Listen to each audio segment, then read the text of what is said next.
Alors pour me retrouver ici, j'ai fait pas mal de choses et il y a des passages secrets qui existent qui permettent de vous téléporter d'un coin à un autre.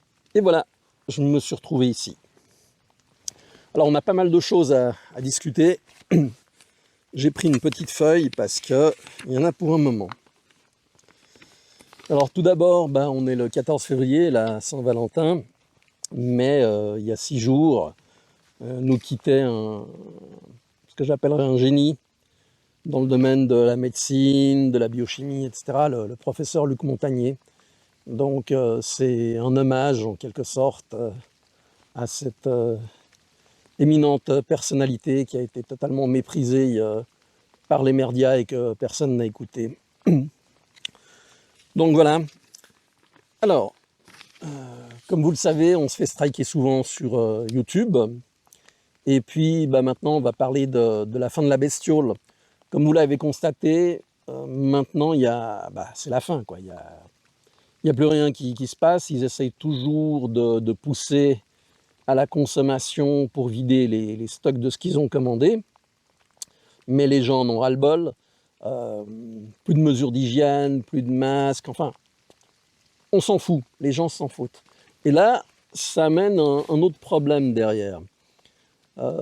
Si on regarde, durant ces 2 ans où la terreur a régné, énormément de gens qui ont été engagés pour vous curer le nez, pour faire des tests, pour communiquer, et on arrive à la fin de tout ça. Et on parle déjà de tous ces gens qu'il va falloir foutre à la porte. Alors quelque part je me marre parce que ce sont des collabos de première ligne, et puis ils ont profité durant 2 ans, ça a enrichi beaucoup de monde. Dans les informations qu'on m'a passées, à Dubaï par exemple, il y a des queues maintenant parmi la plèbe pour aller retirer leur salaire dans les banques. Par contre, les boîtes de luxe, boîtes de nuit, restaurants de luxe, etc., c'est rempli à craquer. Et c'est intéressant parce qu'il y a énormément de jeunes femmes qui sont sur place et on se demande bien ce qu'elles peuvent faire. Donc à vous de réfléchir un petit peu. Mais bon, l'exploitation de l'homme par l'homme, ça n'a jamais été qu'une phrase, ça a été une réalité. On va passer maintenant à ces fameux convois de la liberté. Alors, comme je dis, à mon sens, ça sert strictement à rien. Pourquoi ? Vous avez accepté le masque, vous avez accepté les confinements, vous avez accepté de rester à la maison, crever dans votre coin, ou en ayant les personnes âgées abandonnées, autant dans les homes, dans les EHPAD que dans les maisons.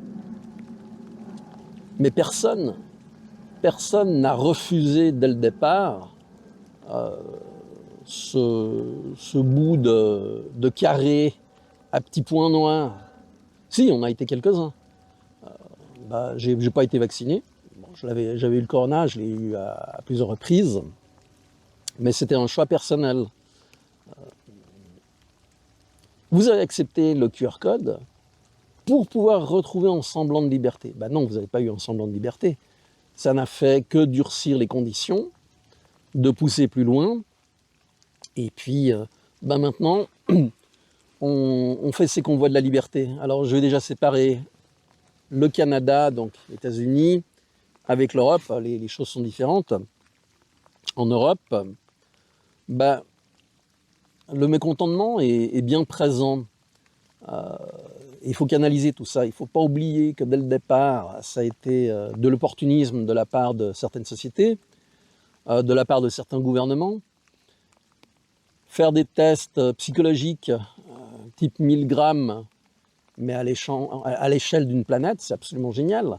C'est là qu'on a vu qui est parfaitement assimilé, qui est parfaitement assimilable, et puis le reste de la population qui, en définitive, ne représente rien, c'est négligeable. À peu près aussi négligeable que ceux qui sont passés ad patres durant cette période. C'est sinistre, hein, ce que je dis, c'est cynique, mais c'est une réalité. Donc vous avez ces convois qui ont été faits, qui ont été annoncés. Facebook les a, comment dirais-je, censurés à la demande des gouvernements, bien évidemment. Twitter, la même chose. Vous avez continué avec Telegram, mais bon, Telegram, je l'ai déjà dit, c'est pas une application qui est sûre. Il y a plein de moyens d'avoir accès à l'information. Les gens qui ont été en première ligne, même si ça n'a pas été le cas cette fois, ils font l'objet d'une fiche des renseignements généraux, hein, services de renseignement de nombreux pays, et puis on va aller les chercher. Il y a eu le cas de M. Rodriguez à Paris, qui ne faisait rien, qui était dans une rue qui n'avait rien à voir avec les manifestations et qui s'est fait embarquer. Mais qui vous a dit qu'on manifestait? Qui vous a dit qu'on manifestait, Major? On n'était pas en train de manifester. Déjà, lui, je le connais, c'est un photographe, et lui, je le connais pas. Hein. Ouais, on était pas en officier de police judiciaire, tous les trois. Donc là, on est en état d'arrestation, alors. Donc en état d'arrestation pour apparemment manifestation. Alors oui, effectivement, je connais monsieur qui est photographe, je connais pas monsieur qui est à ma droite. Donc on est arrêté pour une manifestation de tout seul. Tu marches avec moi, toi? Bah ouais. Non. Tu dis bah ouais.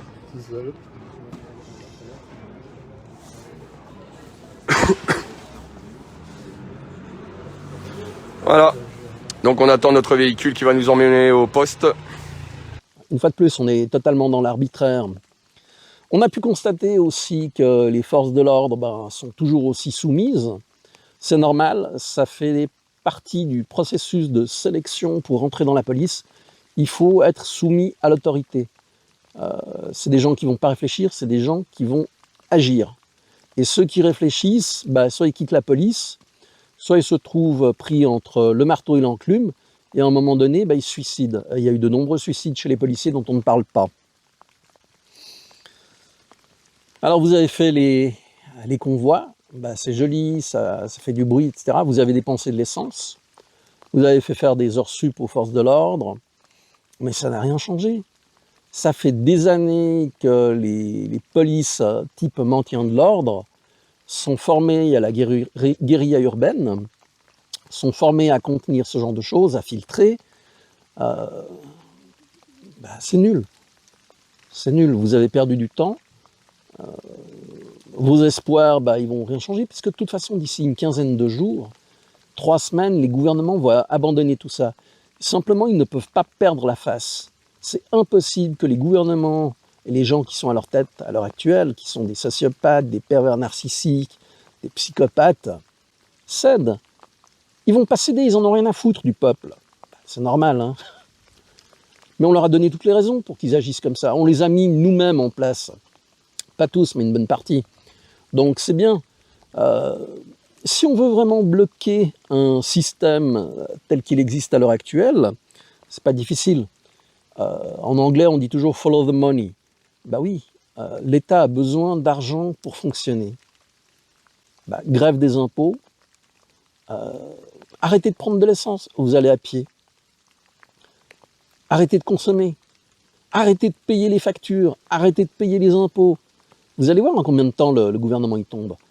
Le Canada, les États-Unis, habituellement, les syndicats des camionneurs sont très forts. Donc, ce qui permet de faire certaines choses. Je n'ai pas plus d'informations là-dessus parce que je ne me suis pas vraiment intéressé, n'étant pas au Canada, donc je pourrais dire des erreurs, autant ne pas les dire. Mais en Europe, ça n'est pas le cas.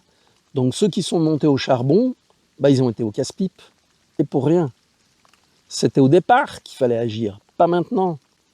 On a eu la terreur totale qui a été faite durant 2 ans, et puis maintenant, les données dont on avait besoin pour le comportement des populations sont là, les données concernant le fonctionnement des hôpitaux, des administrations, des ressources essentielles type électricité, eau, ravitaillement, on les a. Maintenant, on a tous, c'est du big data. Il suffit de creuser et puis d'aller chercher l'information qui nous intéresse. Donc on peut arrêter l'expérience.